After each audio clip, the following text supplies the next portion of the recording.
Next, we give Barry King a full, in-depth hearing. In this section, we simply let King speak. Right. Okay, I'm Barry King. I'm a UFO researcher. I've been researching the subject for 30 years now. Over the last 2 years, I've been producing some documents called The Voice. This details an NSA-run mass mind manipulation program in this country. This program also involves microchipping individuals, genetic engineering and experimentation, and is run from a base deep in the Berkshire countryside. I've been involved with this program for a number of years now. In fact, I was first inducted in 1972. I worked at the base, which is located underground at Peasmore in Berkshire, as a security officer. What sort of duties did that include? The main duties as a security officer then were to patrol the premises.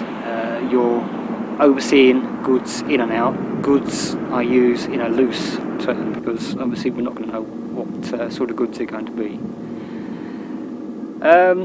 Basically all the usual security operations.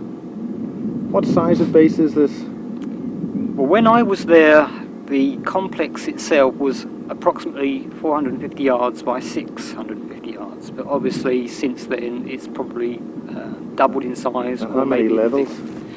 6 levels, they were the main levels. And how far would they be down underground? The deepest point would have been about a mile. I only had access to a certain amount of information, so I only know about those 6 levels. So, starting from scratch, how did you get involved with the base? Well, I was sort of manoeuvred into working there as opposed to just being a guinea pig like many thousands of others. So it was a manoeuvred opportunity by the NSA to get me into the base where they could keep an eye on me as well as to actually take part in the security procedures. So did you apply to the Ministry of Defence? Or? Oh no. I was approached direct by the controllers of the programme. Why? I mean, why did your name come out of the hat? Did you win the Reader's Digest competition? That would have been a nice way around it. No, I was also a participant in a government-run survey. Since I was a child, this survey is ongoing. And by 1972, when the survey actually started to link hand in hand, if you like, with the programme, I was monitored very closely from 72 onwards, so by 79. By who? The survey is run by the governments of 3 main countries. That's the UK, the USA and Canada. This survey is actually run from Harwell, who have very close links, as I said, with Peasmore. What sort of links does Harwell have with Peasmore? Because a lot of genetic engineering and experimentation takes place, obviously Harwell is the main place of the survey. They have direct links because the guinea pigs that are taken to Peasmore and used for experimentation engineering, there's obviously a direct link with Harwell and a number of other establishments, such as Porton Down. And where else? Watchfield, over in Oxfordshire, the military science place over there. Greenham Common is also linked, so is Boscombe Down. Boscombe Down is used mainly for the import and export of the hardware used by the programme. What sort of hardware are they dealing with then? Well, we're talking here, the hardware is actually super stealth type aircraft. So, altogether quite normal technology?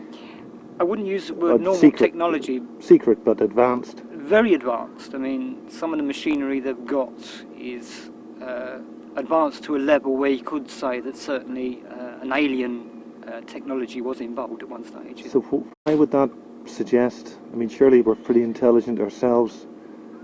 When we're talking in terms of the technology that people have had a glance at over at Groom Lake, Area 51, it's that sort of technology we're talking about. The hardware used is the hardware being tested at Groom Lake. It's been tested here in the UK since the mid-60s. I mean, they used areas around Salisbury Plain in the 60s, hence all the reports around Warminster at the time. Yeah. That was the hardware being tested. So what kind of hardware are we talking about? Flying discs, alien spacecraft, Bob Lazar type stuff? Well, not Sport model? Well, I couldn't go as far as actually, yeah, the S4 type thing, but certainly disc-shaped aircraft, triangular-shaped aircraft.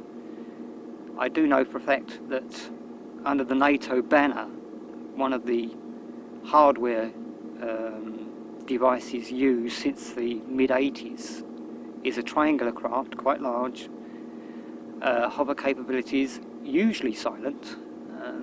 That's been test flown in many Western European countries, including Belgium. So that is our military, but That's derived our military, yes. They're our devices, yeah. So, getting back to Harwell, what influence or what part does that play in the program? Because there's a lot of genetic engineering and experimentation, let's use the word alteration and modification, perhaps a bit more like it. Is that conducted on humans? It is, yes. So how does one actually realise that or know it?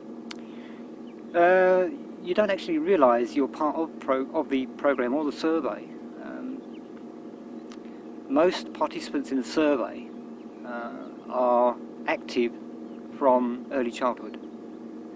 You undergo more medical checkups, more x-rays, more blood tests. You are taken to various establishments, usually Harwell itself, that's the main one, and you are monitored biologically, medically throughout your life. As I say, this is ongoing. So what key factor are they looking for? I think what they're trying to produce in the long run is a super being. So is this derived back to the World War II experiments that Hitler did? Certainly the paperclip scientists, yeah, who were captured by the Americans, mostly taken over to the USA. Certainly that sort of experimentation has carried on since the late 40s. Yeah. So you started at this base when? I started work in September of 1979, and that carried on until about Christmas of 79. It came to a stage when they needed to physically do something about the way I was becoming aggressive and trying to get away from the program. What is this program? Well, this is mind manipulation, genetic engineering, as I said. They use, because UFO research plays about 50% of the program's activities. They use a lot of researchers, they use psychics. They stage abductions, so that's where the military abductions come in. They actually have... So the military are doing these abductions and the aliens aren't doing it? I wouldn't say the aliens aren't doing it. Obviously there is ample evidence to suggest that there are alien abductions, but certainly the military take more than their fair share. Yeah, I'll credit that. And this is for what purpose? Well, this is to create an image in abductees' minds that they've been abducted by an alien race that perhaps are more of an evil intent towards the human race than they actually are. It also gives the opportunity for the military to microchip people, to indoctrinate them via mind manipulation. They can program people's minds. They can set tasks for these people to go out and do at any given time at the flick of a switch, basically. What sort of chips are you talking about? Surely they can be detected under X-ray? Not under normal X-ray, no. These are very advanced, very sophisticated microchips, and depending on where they are located, there's obviously a number of locations around the body where they can be located. I have two. Where would they be? The first one was implanted behind the sternum. Right. Now that doubles as a tracking device and a biological function, so they can monitor anyone's biological functions anytime. But because that one's placed behind the sternum, it's very close to the heart, so it also acts as a an initiator for a cardiac arrest should the need arise to incapacitate So someone. how do you know that happened in the past?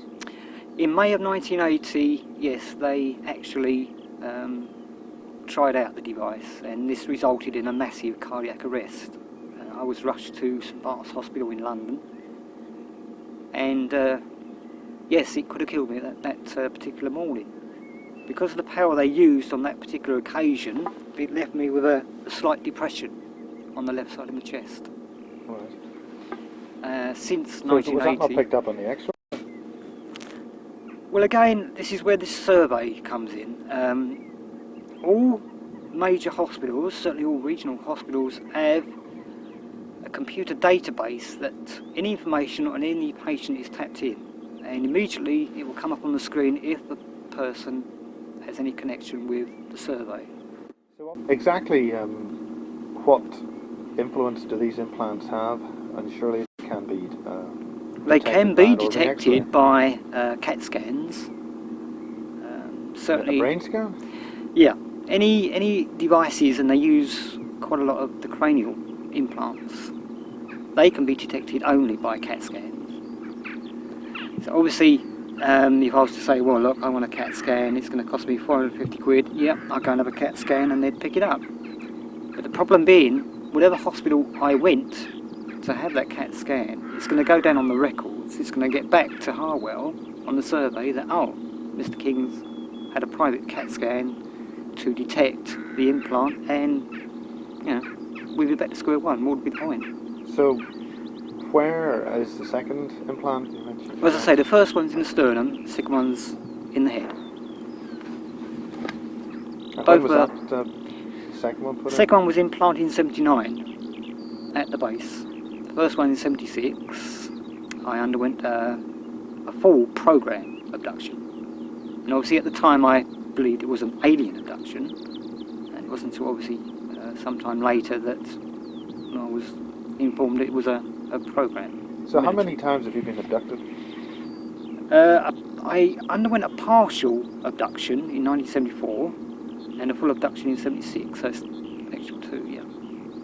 What do you mean by a partial abduction, and what happened when you were abducted? Well, in 74, I was due to be abducted at a place called Barn Hill in Chingford. How do you know you were due to be abducted? Well, the craft came over. Again, this is looking back on the information I now know. It was a program hardware. So it's one of their craft that came over. The idea was to abduct me there and then, even alongside another witness, another researcher friend at the time. At the last minute, just things were aborted. So you know. Any reason? None given to me. None given to me. It's just listed on the files as a partial. Right. So how did you get involved with Peasmore? And what is Peasmore? Peasmore is an NSA / United States Air Force secure installation. It's a subsurface base at Peasmore, underground. Why is it called Peasmore? I mean, we've been to the area, we Yeah. can't find anywhere with the signpost No, saying no, US secret base underneath. and a big arrow pointing down. Yeah. On all official documents, Peasmore's the name they use. It's the closest village. I mean, the very edge of the base would be directly under, within 2 miles of the village of Peasmore. So where did the NSA originally set the place up? They used, previous to Peasmore, they used another base, which unfortunately I'm not at liberty to say where that base is at the moment. I have a schedule to keep to. Now this is, What do you mean by a schedule to keep to? well, as I What say, schedule? I've been releasing this information for the past 2 years. It's information that I've been asked to release. By who and why you particularly? Well, Why again, do they go to Tony Dodd or Mary Seal or Quest International? Why do they just send a nice fat envelope to Timothy Good or somebody? yeah.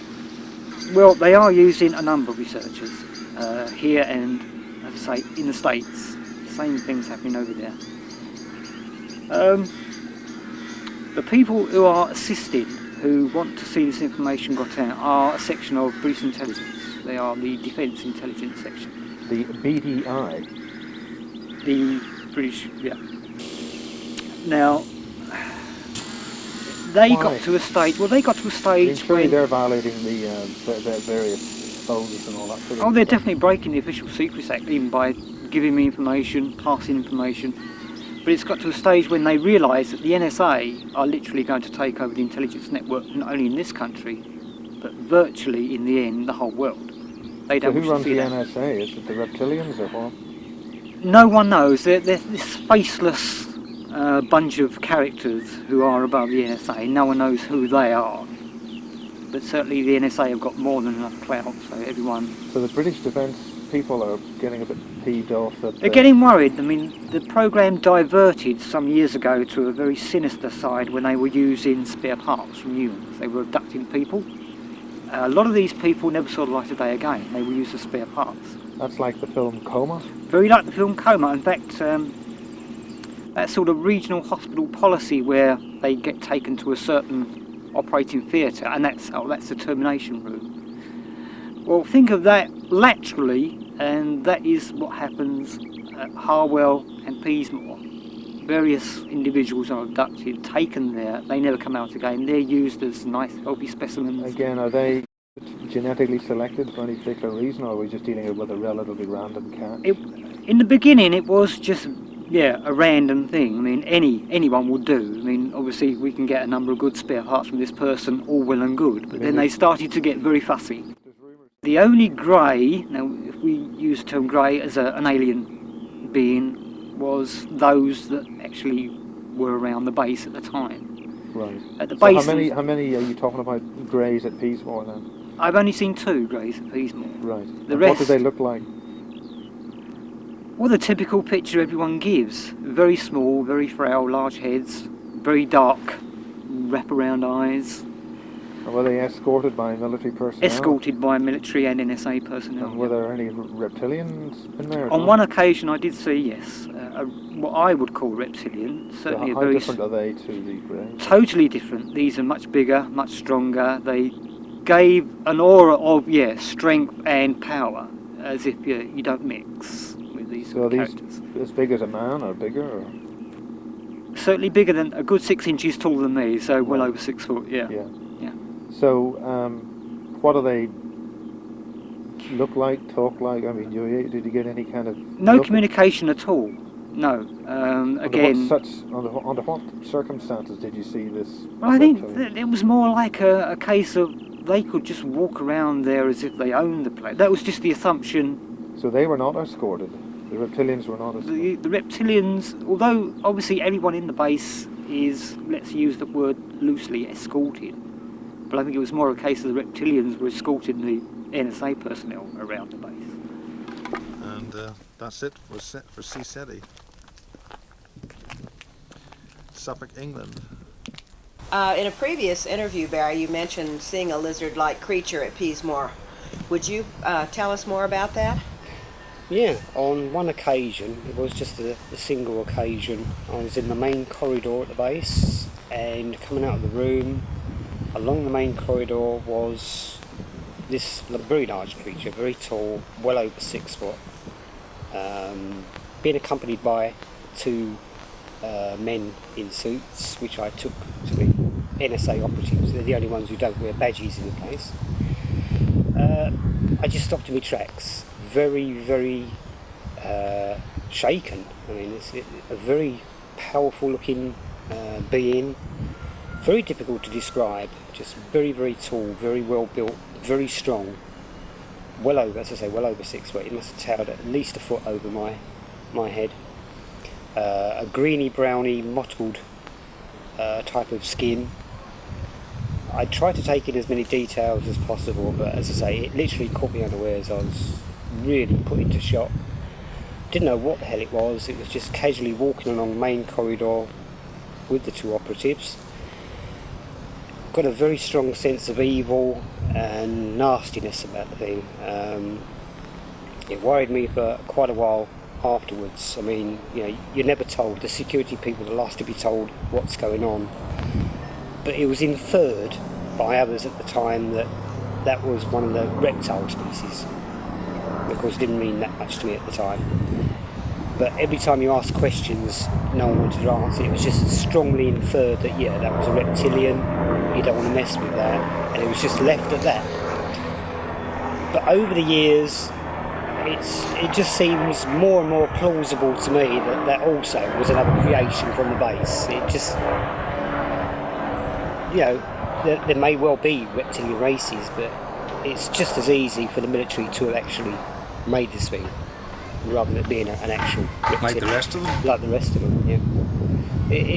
I sit more happier with that yeah, that was actually made rather than an actual species, yeah. That it was a program-generated life form. I'm pretty certain it was, yeah. Did he make sounds or say anything? No, he never looked at me. He just continued walking. There was no interaction whatsoever. I only got some interaction from the two guys who I'm standing there, mouth wide open, gaping at this, and I just got the look from them, just you know. And they just continued, and I continued about my business. No, there's no sound, no speaking, no nothing whatsoever. It was just walking along the main corridor with the two guys. That was it. Did you have any idea what his function was? Well, again, you ask as many questions as you formulate afterwards, once you've got over the initial shock of what the hell was that.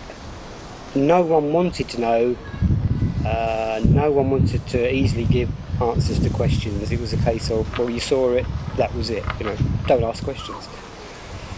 Troublemakers ask questions and they don't want that. He was walking on 2 feet, was he, or 4 feet, or? 2, yeah. 2 I was feet. standing upright. I mean, as I say, I'm trying to take in, this all happened probably within 30 seconds. I'm taking it in, feeling, you know, phew, yeah, I don't want to meet this on a dark night anywhere.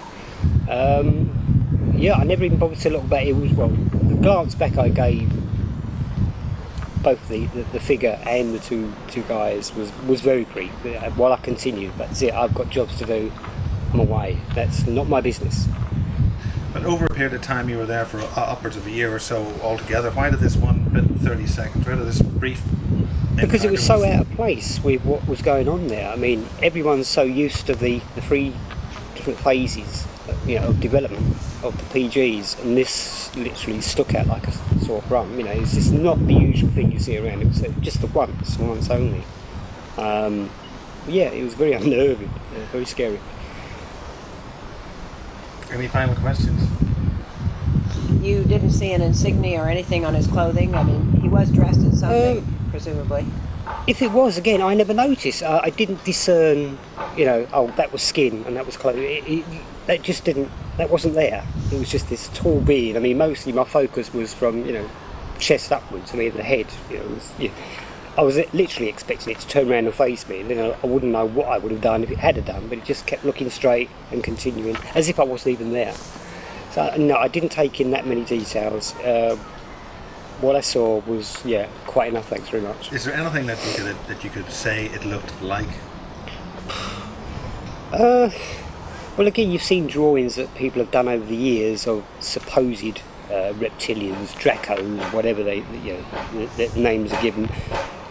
It lizard-like. I mean, it literally is like a very tall, very big lizard. I mean, you know, I was half expecting the big forked tongue to come out, but, you know, again, it's just what you expect, what you're programmed to expect a lizard-type being to be like.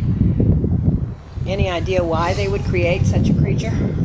Well, it's exactly the same like the normal, if you can call them that, PGs. I mean, they're there for military abductions. And there's an aura of mystery over the reptilians. They're the dangerous ones. They're the ones who are in charge. They're just continuing that. Yeah. Anything finally that you would like to say to CSETI Group? Well, as I mentioned, any word of advice on it? Well, there is. I mean, there's insiders out there who probably know a hell of a lot more than I'll ever know, and there's a lot of people out there who want to come forward. Just give them the reassurances that they'll be listened to without being laughed at. They'll come forward. Can you help in that regard? Well, it's limited to what I can personally do. I mean, I can only help with people over on this side of the Atlantic, and I know there's a load of people locally, who are involved. And by making my documents known, they know that I was involved. It might make them a little bit safer in coming forward. Okay. Well, thank you very much. We certainly appreciate your time and efforts. Okay. You mentioned something about a trip seat in the voice. Yeah, there document. is an area of the base called the labs and electronic areas. Situated in the labs are devices which are called trip seats. Now these are very large chairs connected to very advanced computer systems, and a guinea pig is strapped to this chair. You are interfacing directly with the computers. During this interfacing, the individual is then programmed by the personnel at the base to literally do whatever they want you to do. It's advanced psychotronics. So how does this programming take place and what does it involve?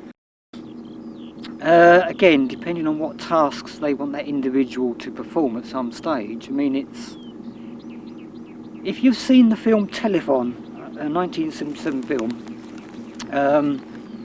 sleeper agents, for want of a better term, were activated by a simple single telephone call. They were given a phrase over the telephone. Immediately, the Or assassination, or?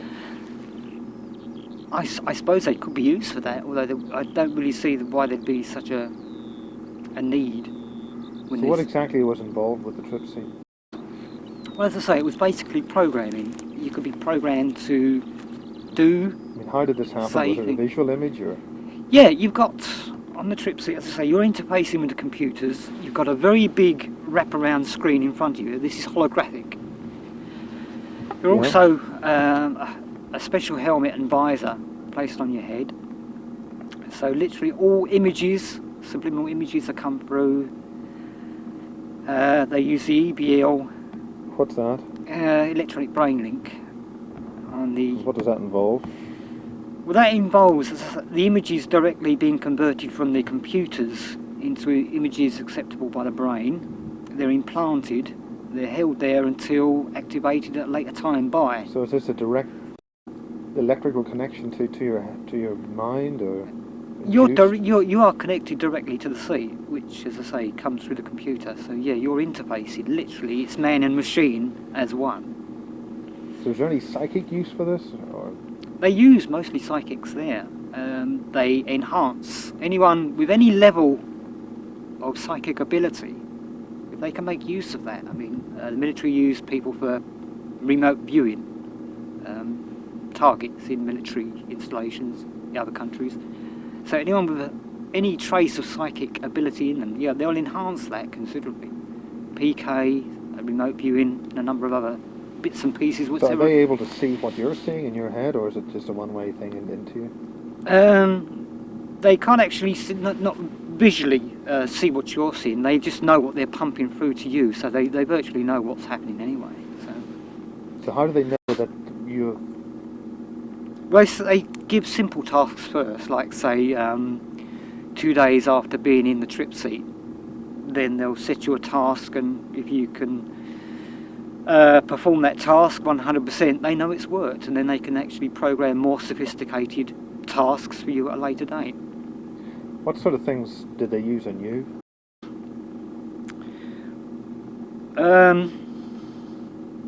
Basically, the first thing was to erase, once everything had gone in, was to erase from my conscious memory everything about the base. So come January of 80, when they brain scrambled me, for want of a better term, it was an erasure job done on me, but they knew at some stage that someone would be able to retrieve certain parts. I mean, obviously you're talking about this now, 16 years later. How is it that you're able to even talk about it or discuss it?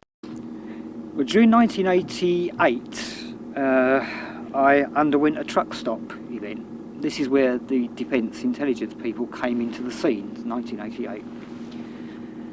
Because they've got access to exactly the same techniques used by the program at Peasmore, they brought me out of the post-hypnotic blocks.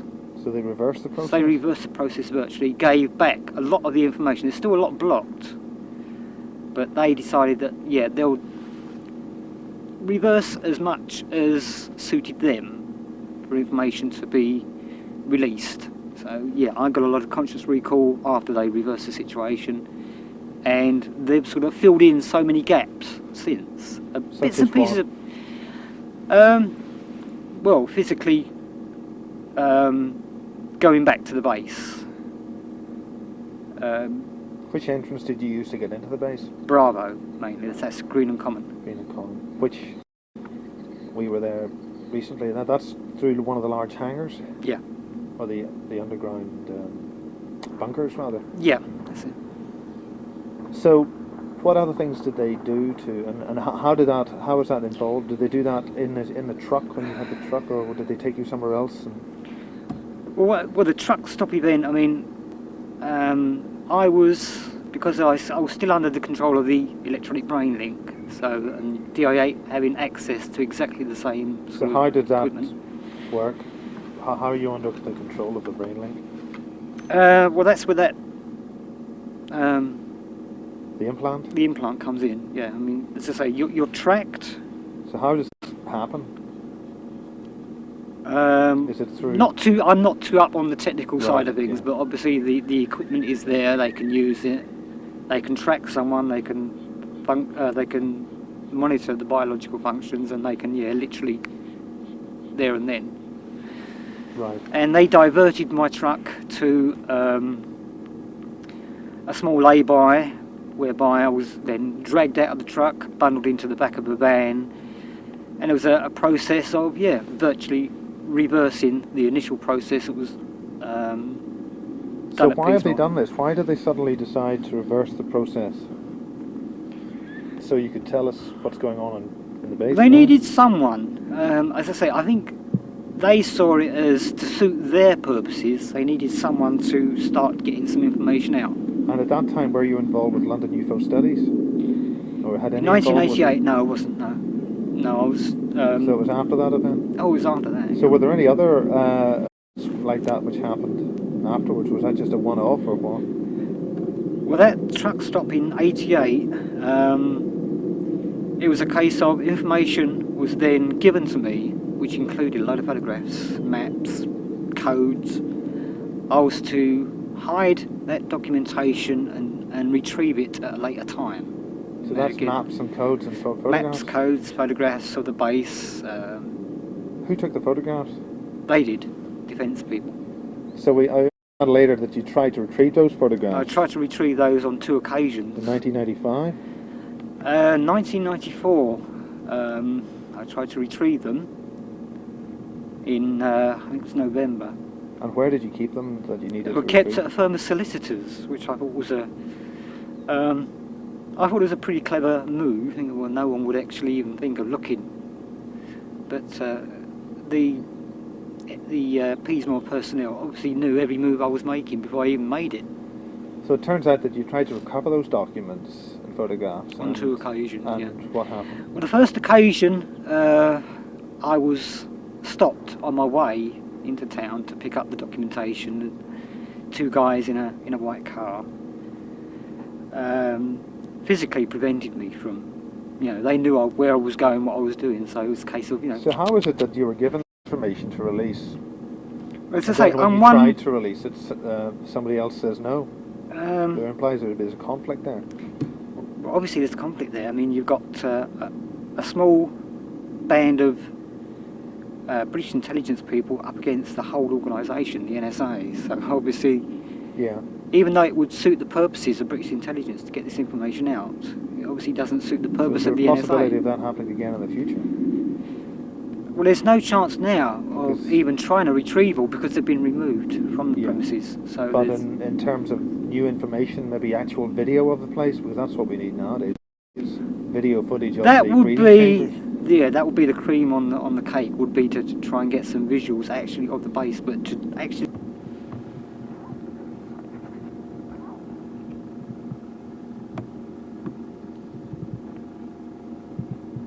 Right. Do you think you've anything over there? Your ring's detecting things, is it? Oh, the ring ain't, but I am. Such as what? Oh, well, someone's having a good snoop with some binoculars or something over there somewhere. Right. To get back to what the NSA did and the influence that they had. Well, it's a global thing, really. I mean, the operation that's taking place over here is tiny compared to what's happening in the States. Obviously, the same thing is happening over there, but on a much bigger scale. Well, what's happening here in England, in the English bases and the British bases here in England? We've talked about Peasmore. What exactly goes on in Peasmore, and what's the situation there? Well, the program, with the help of alien technology, have created their own life forms, their own little greys, really, if you like. Right. Are they derived from grey DNA? Yeah. With the technology that we've gained, obviously, since experimentation since the Second World War. So combined, yeah. During the Second World War, we were already involved with greys. Is that what you're saying? At the latter stages of the Second World War, yeah. So was that Hitler or was it us? Both. Although. So you're saying that during the Second World War we were dealing with genetic engineering at an elementary level with grey aliens. The Germans were ahead of us with the experimentation, but certainly both sides, Allied and Axis, were. So how do you base that criteria? On the information I was shown. At Peasmore? At Peasmore and one or two other locations, yeah. So in many regards you're sort of like an English Bob Lazar. You've been presented with information in a base, and do you think so? There are similarities, but I don't claim to have had any physical occasions with the machinery whatsoever. I mean, a lowly security guard, if you like. So what other activity happened there as such? Well, as I say, they've got their own created life forms. Yeah, the programmable, the PGLFs. The PGLFs, so. And how many of them are there, and what sort of quantity are we dealing with? I would imagine hundreds. I mean, of each. So how many they're did in you three see? stages. Right. The tiny fetus-like stage ones. And how are they generated? The actual mechanics behind that, I don't know. Right. I mean, as a security So what guard, did you see as such? they're in like racks or pods, if you like. Yeah. And there's row upon row of each of the three stages. Stage 2 and 3 use the same type of large rack, Yeah. and they're in certain pods. And there's obviously row and row and row on each level.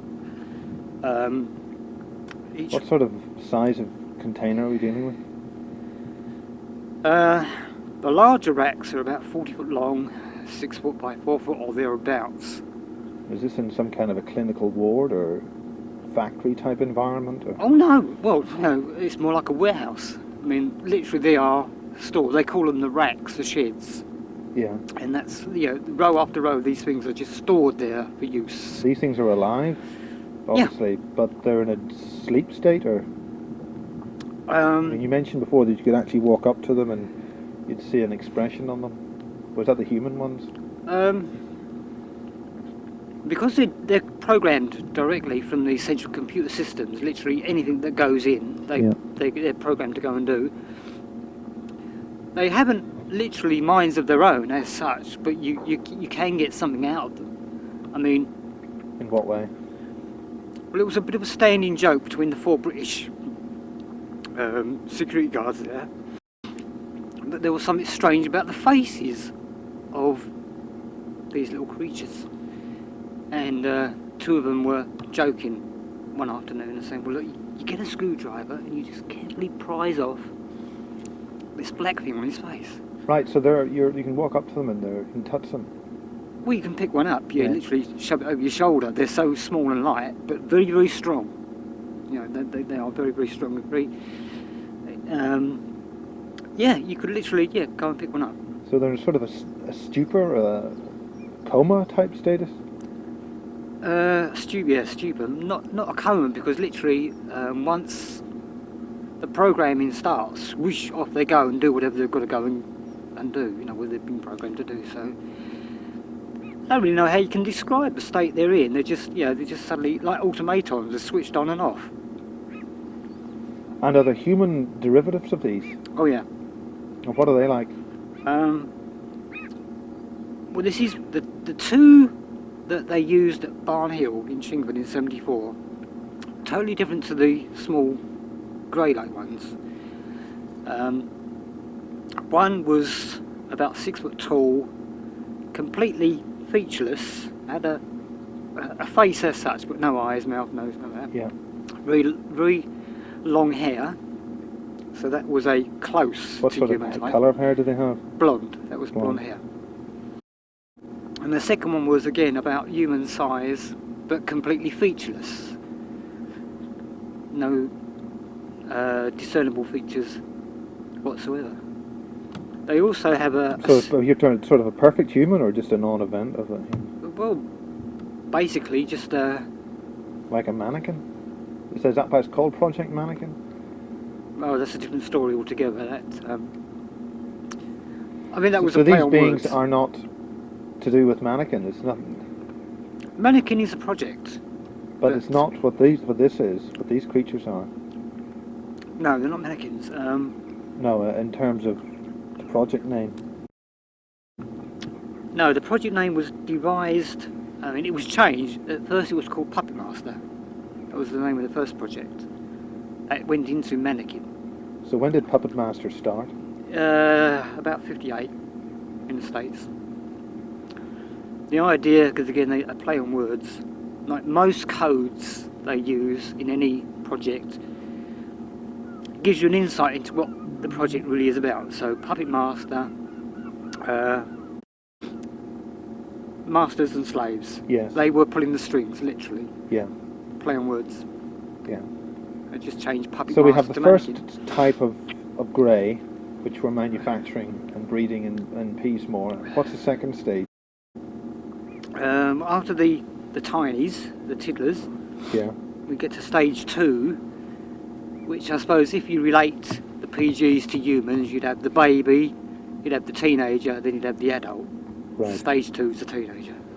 What sort of age does it do? How long does it take for these things to come to be generated? Well, that's Does that- quite rapid. That's a very strange thing about it. Between stages 1 and 3, there's barely months.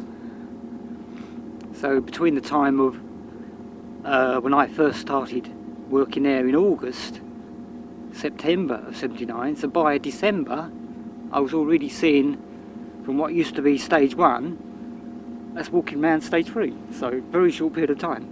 So you were there for a very brief period of time. I was actually a security officer. Obviously, I still had connections on and off between December '79 and beginning of '81. So Right. there was still some connection with them. So you brought in there as a security officer just to simply get you on the base, or would you you did a 9 till 5 or 5-hour week job or whatever? No, I was actually just before being taken into Peasmore to work as a security officer. I was with a security company working in Cirencester, Garders. I don't know if I should actually say that, but I am Right. now. As your plain ordinary patrol officer. A manoeuvred loss of contract by Garders meant Garders moved out of Cirencester very quickly, and within a week I found myself working at Peasmore. So it was all manoeuvred very, very quickly, very Yeah. conveniently, very smoothly, no problems at all. So what happens with these beings, what are they called? Program generated life forms, or PG tips, as the four of us used to refer them to. They're used for the military abductions. They are your greys. They are what the witnesses see, the abductees see. They see And what these. happens to the people who are abducted? Where they're taken in. Well, if they're abducted from their home or a car in the field, then using the program's hardware plus the PGs, a total abduction scenario will take place. Or they can be taken from their homes, their vehicles, if they're out in the open. They can get taken to the base, and an abduction will take place in the trip scene. So they are induced into thinking they're being abducted by aliens. Oh, So yeah. what's this to say that these aliens are actually alien, or not just some kind of human derivative? Well, obviously, there are real aliens. Well, why is it so obvious? I mean, if the government is manufacturing I these don't things, think. what's Well, to I don't suggest think that we it's are dealing within with the aliens? powers. Well, sheer numbers of reported abductions. I don't think. So not all of the abductions are done by the government then? Oh no, no, I don't think that would be possible. Also, some of the more flamboyant, some of the more exotic features that some of the abductees come out with, like going through walls, various Is that really not way induced in the trip seat as a dream that they're going to the wall? I've or- never known that. No. So that seems a bit too advanced for a military abduction. What sort of scale are we dealing with in the trip seat? Well, how many of them? How many people would be going through them? I know there's at least 100,000 programmed individuals at the moment. Yeah. So there's going to be quite a large percentage that would have gone through that trip seat procedure. Yeah.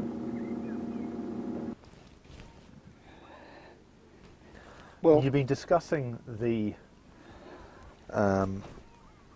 PGLFs, mhm. the 3 stages that are involved 3 with these, stages, yeah. and these are definitely alien.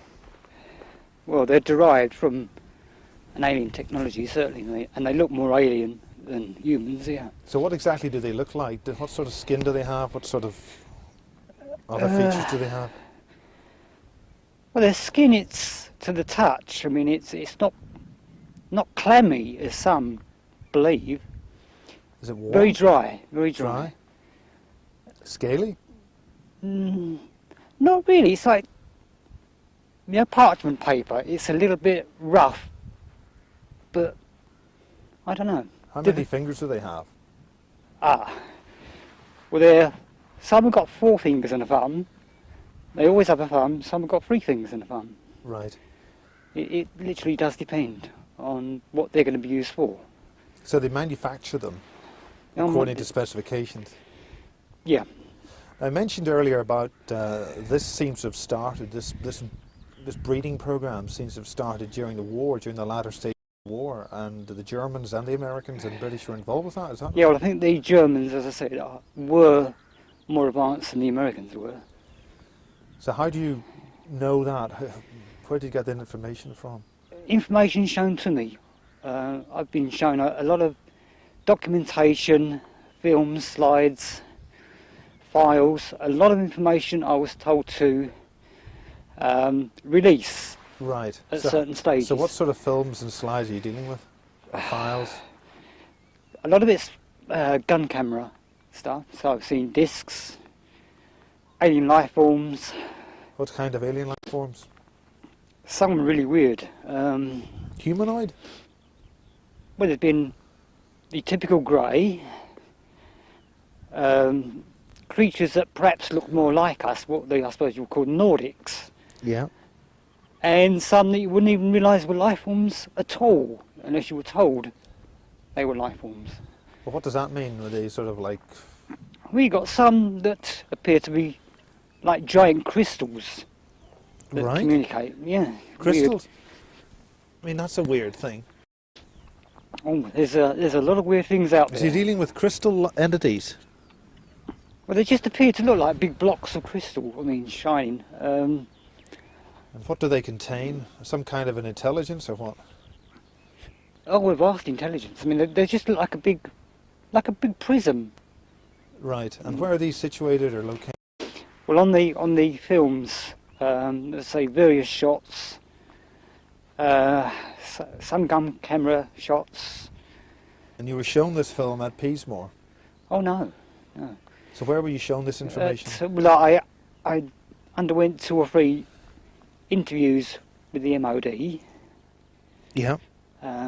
What sort of interviews were these? Well, very casual, very friendly, very chummy type of interviews. And when did that happen? 1978 was the first. March 1978 was the first interview. Yes. And where did that take place? At an unspecified location in London. Basically at Queen Anne's Gate or some place like that? Someplace like that, yeah. And you were hauled in, dragged in. Somebody phoned you up and said, "Hey Barry, come in. We wanted to show you some films on aliens." To cut a long story short, I was driving home from a friend's house late at night. I stopped to give a lift to a very well-to-do looking gentleman who stuck out like a sore thumb, hitching a lift. Where was this, in London? In Leytonstone, yeah. So there's obviously not many well-to-do people in Leytonstone. Well, I wouldn't have thought you would have seen too many city gent types on the Right. lift at about 11:30 at night. Yeah. So I Unless just he was out casually- tiding for business or something. Well, Yeah. I thought well, he's had trouble with his car somewhere. Yeah. So what happened then? Stopped. He opened the car door, stuck his head in. Well, thanks for stopping, you know, that sort of thing. Yeah, get in, I can help. And started to drive away. I noticed, because, again, it's near Whipps Cross Hospital, not too much traffic that time of night. Yeah. There was a car parked on the other side of the road, facing the other way, Yeah. lights out. I started to drive away. Immediately, I was offered a cigarette by this gentleman. Yeah. Strange type of cigarette. It was a brown, Cigar? long, thin, well, in between a cigarette and a cigar. Yeah. Immediately I lit that up, noticed that the car that had been parked over on the grass verge to my right Yeah. came onto the road, came behind me.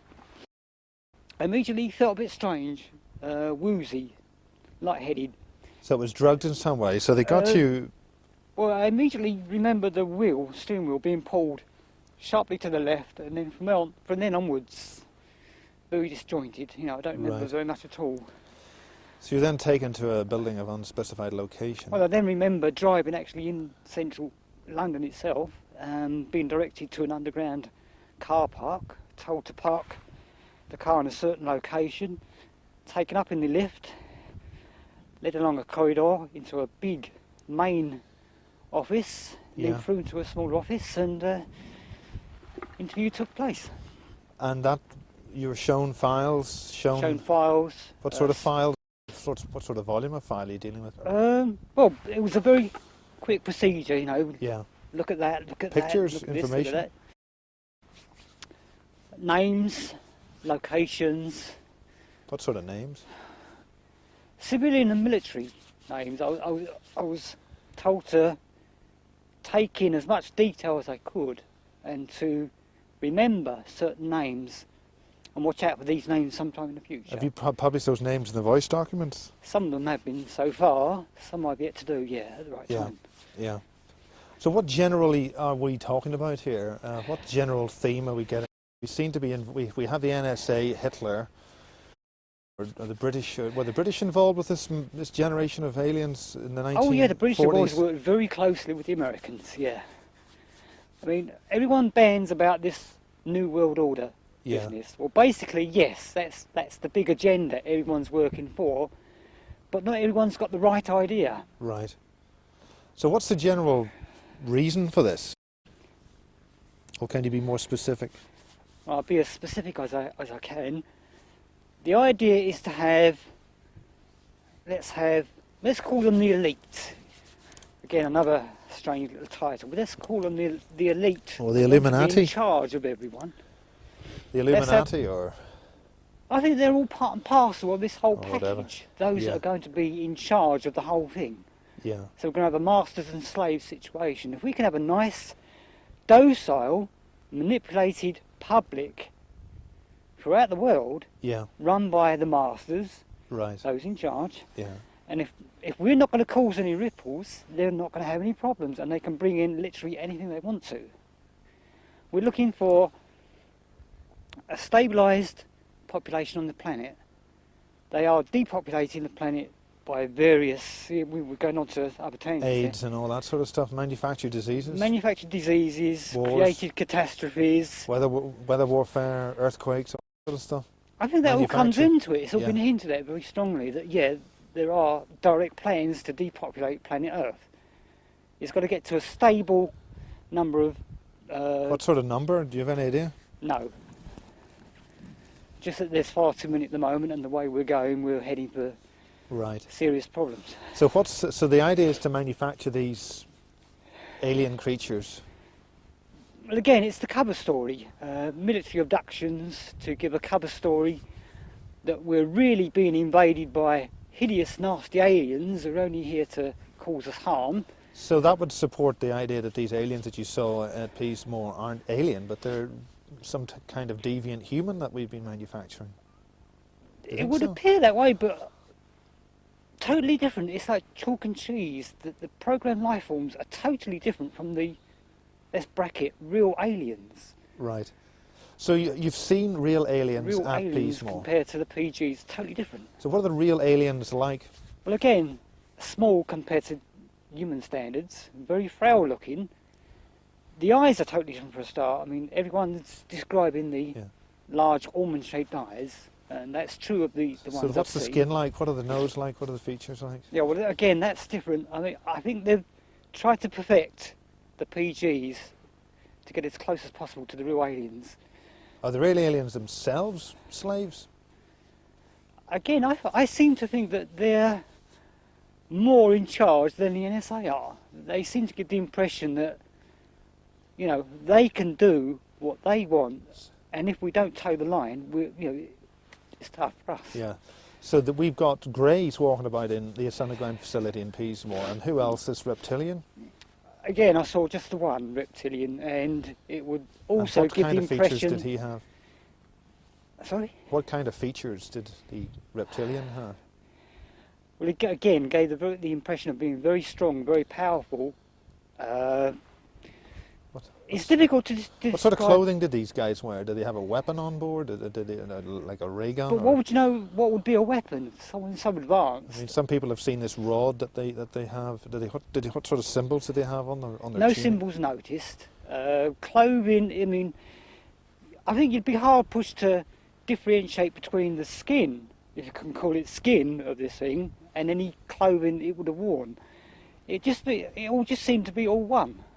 Right. No distinctive armbands or Right. whatever. Right. And certainly no weapons detectable. I mean, So that's what you saw at Peasmore in the late 70s. mm.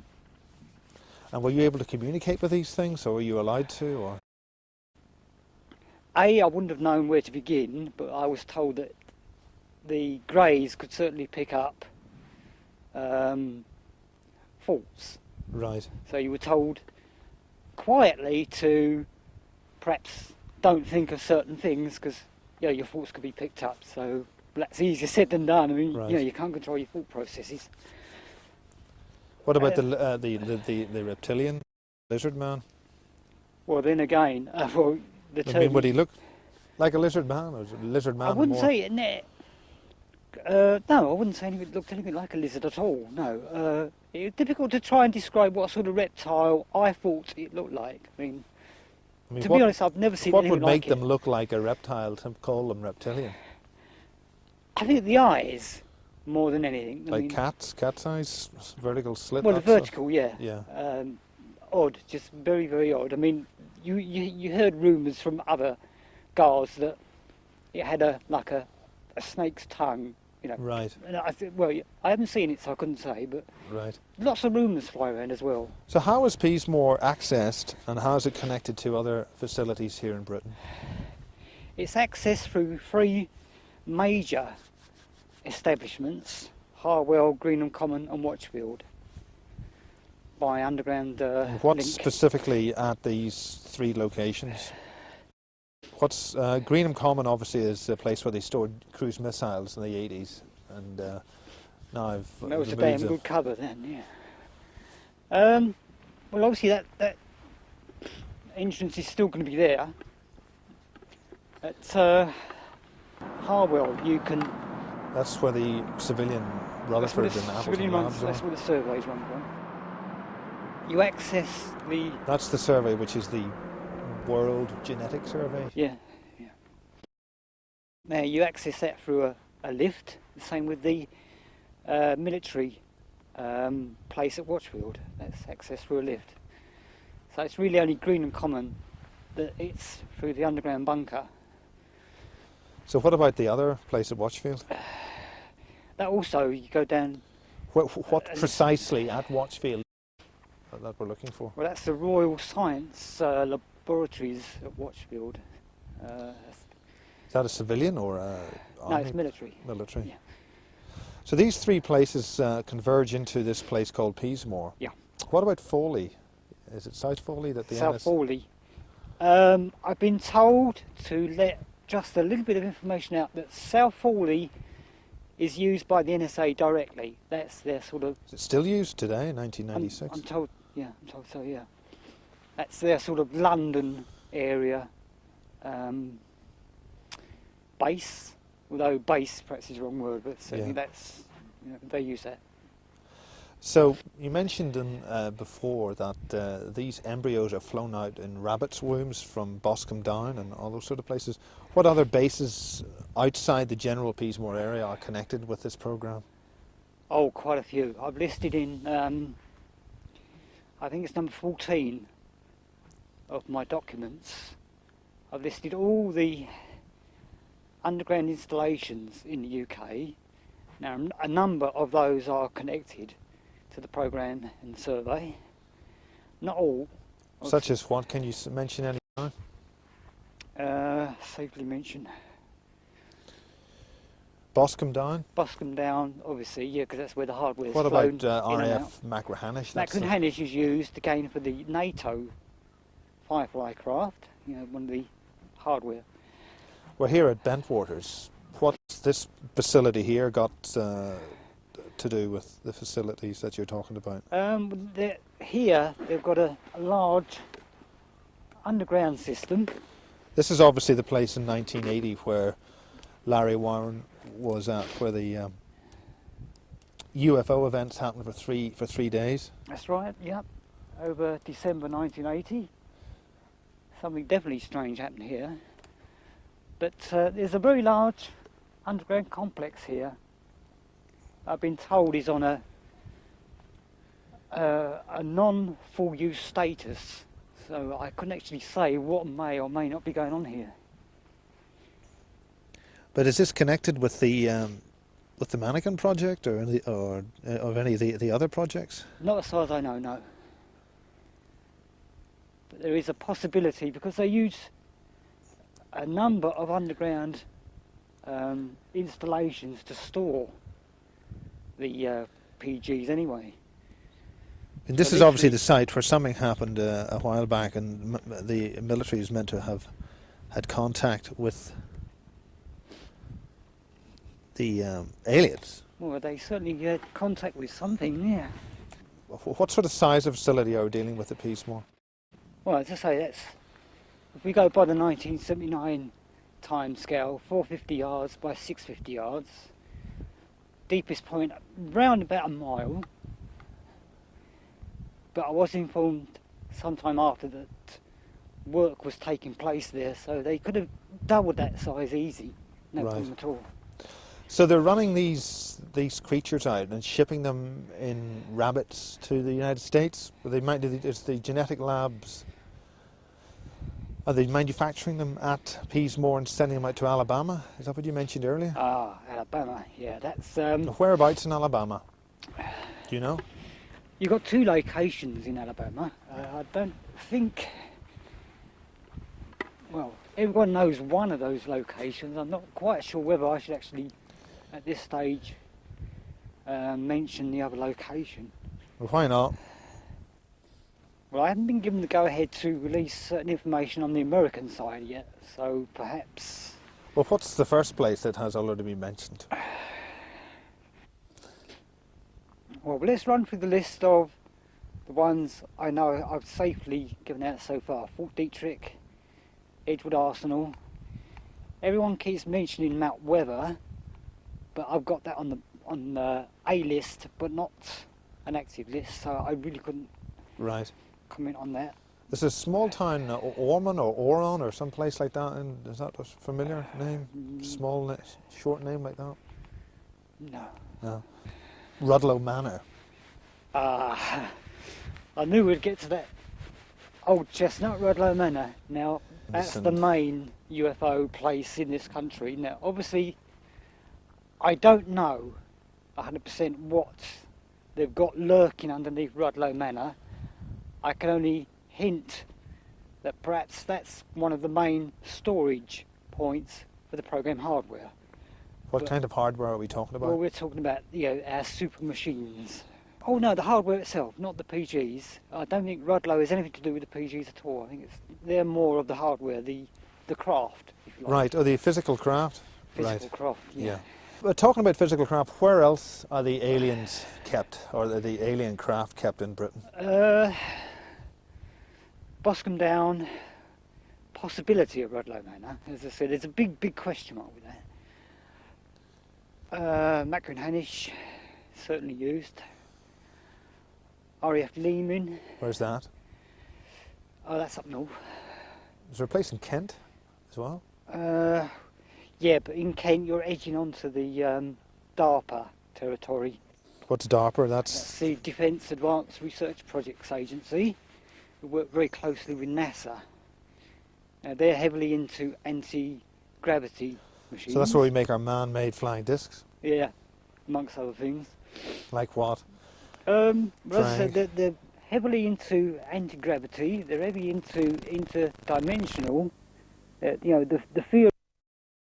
Getting more precisely down to what you know precisely and on your involvement with things. At Peasmore, we've talked about the reptilians. We've talked about the alien, the greys being made there.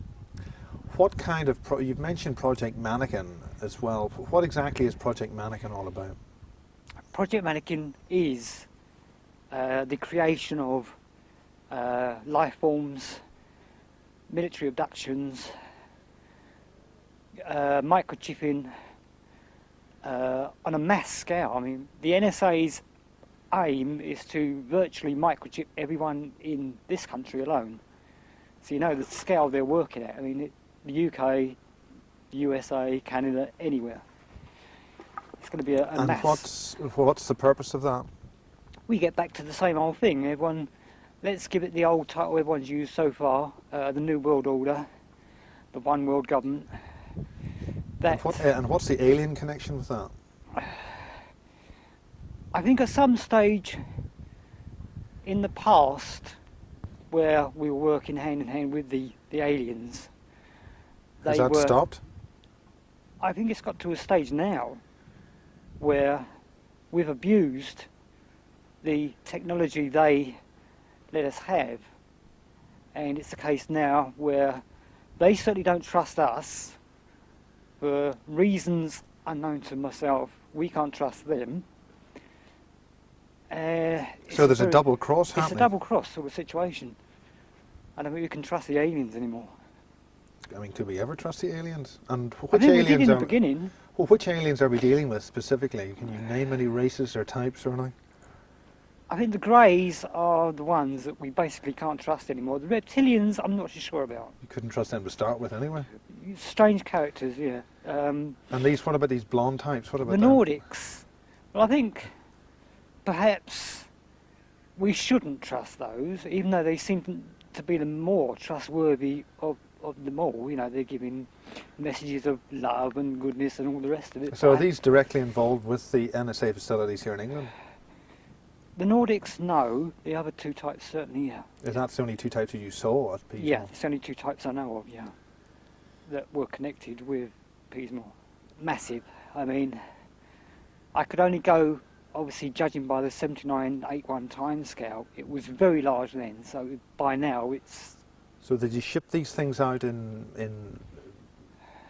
trucks or what? Well, you asked me that before. I never actually saw anything larger than, say, a 30 hundredweight van. So obviously, I mean, if these things are being bred there, I mean, where do they all go? I mean, if we take cattle, it takes so many thousand of those. I mean, they take up space. So where do they all go? Stored at various locations. I mean, there came a time, let me see, the end of 1994, when word was going around that they had to start storing the PGs at a different location because they were having security problems at Peasmore. So they were looking around. What sort of security problems were these? Too many people were coming out with information that, certain created life forms will be installed at a certain base in Berkshire, i.e. Peasmore. Peasmore, and damage limitation. Because it's very difficult to find Peasmore. There's nothing feasibly available or visible on top. So how can you prove, or how can you back up I what your cannot claims? prove, obviously, that there is anything at Peasmore at all. I can only relate what I know, what I saw, what I heard, and what I went through. There's no physical proof, obviously. Yeah. I could just say, like, okay, everyone knows there is an installation at Groom Lake, but You can go and see it. you can go and see that, but you can't find S4, for example, Yes. or Dulcie, Yeah. or one of a number of So other... essentially, the Peasmore facility is a British or English version of Dulcie. Virtually, yeah. Ultimately, you've been releasing these documents called The Voice. For- What exactly got you to release those or make them, and what Well, do you it hope seemed to the achieve ideal with them? way to get this information out would be to document in stages all this information, disseminate it amongst other researchers who then would redistribute to their friends and colleagues, eventually to get as many people to know about the information as possible.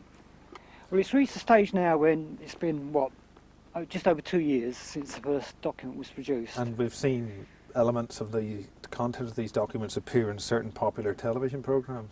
Again, yes, it's been very coincidental. 2 separate incidents have occurred in the X-Files alone, which directly mirror information I've released in these documents. Such as? On one occasion, an X-Files episode, Paperclip, in season 3, they showed what could only be described as the result of a huge American government survey of a database held, it's comprised of millions probably of individuals' medical data going back to childhood, including the DNA. So the scene in X-Files for the vast on the underground cavern, where that's in real. the mountainside. Well, What about the Greys who are contained in the same facility? Is that real? Does that? well, again, very, very similar. They seem to mirror what I've actually tried to explain in these documents. And A what's the second example would have been in the manga X-Files comic. One storyline in that was centred around what can only be described as a trip seat, their version, where Scully, in this instance, was strapped to the trip seat and programmed, and she didn't know reality from non-reality. It was a very spooky thing to read. So if you've been stuck in this trip seat, how do we know that anything you're saying is true? Good question. I mean, all this could be pure government disinformation. So how can we believe what you're saying? What can you give us which would indicate that what Other you're than the saying? physical scars and my own memories, there's nothing I can give by way of proof at all. So we've tried to get the photographs. That's on 2 attempts and failed. So the BDI have decided that you can't have those photographs anymore. I think it was way above those. The NSA knew directly. What was that- in the photographs? If you're not able to release the photographs physically, what did those photographs show? A number of photographs. They showed the base, various areas of the base, the PG storage areas, the main personnel at Peasmore. And who were they? You have Robert Whitemore, who runs Or ran Peasmore at that time? in He's still- 79 to 81. He certainly was in charge. I believe he certainly still is. Sams, he's the head of security. Now, I'm going to be careful how I name some of these names now. Yeah. Pachowski, Hodge, and I'm not quite sure I should name the other individual who's connected with Portland Down. Why? Well, I've been told I would be open to libel should this particular individual stand up and say, well, no, I have nothing to do with such an organisation, such an installation and such a work. Right. but everyone who's read the documents will know who I'm referring to. Right. But certainly that particular person is directly connected with So the you're management talking project. about people who are involved with major government civilian projects, are directly involved with these. Civilian and military, yeah. Directly connected. As I said, this last person's name connected with Porton Down. Now, obviously, he can confirm or deny any knowledge of the Mannequin Project. He can confirm or deny any knowledge of Peasmore, but certainly his name is on the documentation. So, taking it from there, we have a project where the British government is involved, or under the orders of the NSA, to manufacture alien creatures and to also abduct human beings And have the microchipped, yes. and have them microchipped. Are they involved with the genetic engineering as well? Are we Oh yeah, that's generating all part and crossbreeds? parcel. The two are running simultaneously, the survey and the project, So how are these creatures controlled, by a central computer. Yeah. and how does that computer communicate with these beings? They're using the mind-controlled transmissions which are Yeah, transmitted? it's very similar to the way they control the microchip humans. Is the electronic brain link. And what is that precisely? Well, that's an extremely low frequency setup, very powerful.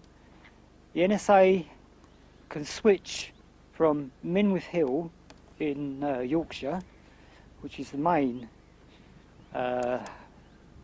area for the running of the network in this country. Yes. In the United States, there's 2 or 3 locations which I'm not aware of. So how does that piggyback? How does that communicate? How does that get to us all? Does it affect ordinary human beings as well?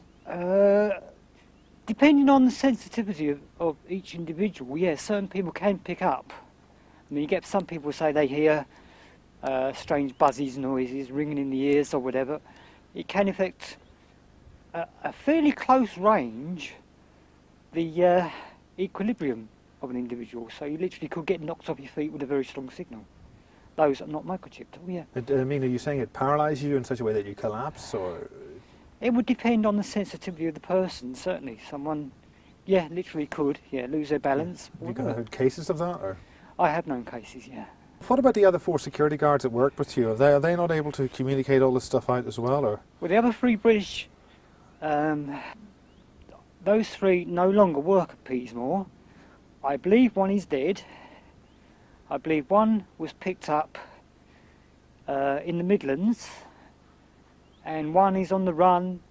The last I heard from him, Harry Reader, I believe he's still in Holland. The last communication I got was when he was in Amsterdam. And why are they running? I mean, you're obviously not being pursued. We're standing here beside Bent Borders. I think I've got a slightly different situation too. Now, those other 3 individuals would have come straight out to the papers. They would have literally gone to the papers, where I'm not quite so stupid. I'm trying to do it in a more subtle way of releasing the information. Harry Reader, for a start, was a bit of a troublemaker, and he definitely would have gone to the media first. And so he was deemed more of a threat than I am. So he was bumped off then? I believe he's still being chased around Amsterdam.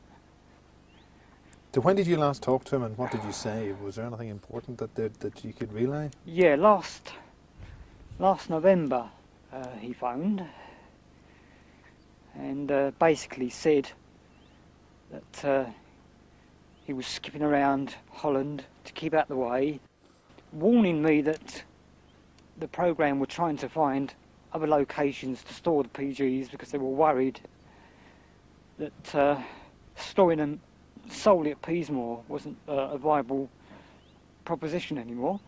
Because you've broken the news of its existence? Well, among others, yeah. And who else has broken the news? Well, there's a number of individuals over here which, if I name names, those individuals would then be placed in a position of danger and also personal trauma, so I can't name names. Right, can you give any rough details which would allow us to figure out what sort of things they've been saying? Certain individuals here and overseas have been hinting strongly at military abductions. They've been trying to give as much information on various underground installations in the United States that deem worthy of some sort of investigation by researchers. It's related to present day information or information at the time? Well, it's going to be a mixture of both. Information I had first-hand knowledge of, plus information past direct. So, yeah, current day. It'll be right up to date. So this is a current project. It hasn't been shut down like this base that we're standing beside. It got close to being shut down on a couple of occasions. Does it cost a lot of money? Well, obviously, if it gets put on the back burner, yeah, there's money lost everywhere, especially with this genetic business. Yeah, There's a lot of wastage. A lot of yeah. So a lot of people are dragged in there and just trashed. A hell of a lot. I mean, if you can imagine. What kind of money? What sort of quantity are you dealing with? Well, you're talking millions of dollars. We're talking about the loss of. I mean, the spare parts side, let's call it that, earns their millions per year. So if that revenue's lost, even for a few months, that's some money. I mean, look how many kids go missing every year. Okay, individuals that go missing, in a majority of cases, there's a legitimate reason for them going missing, but there's a percentage that just get taken away. And they're used for breeding or for spare parts? Spare parts. Are these spare parts used for humans, or are they used for these? Yeah, organ donation. Well, you say organ donations. There's a very big market for organ transplantation these days. Those with more than enough money, who won't wait for the right organ to come along, will just buy into that market. The market's there. So that's a sideline to finance this, is that right? Oh yeah. That's a nasty, sinister sideline they've got, and that's increased rapidly. It's got to a proportion now where it's hideous just to think about it. It's on such a...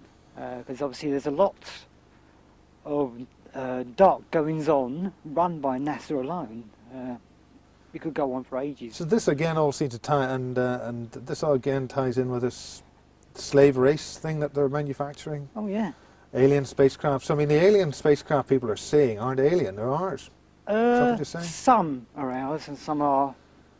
Obviously, there must be aliens. Otherwise, we're more clever than I thought, and they're all military. Yeah. Yeah. So finally, let's base ourselves at Peasmore. Where is Peasmore connected to in the chain physically, underground? Physically connected to Watchfield, Harwell, and Green and Common. And what facilities at Watchfield and Harwell? Well, Harwell, it's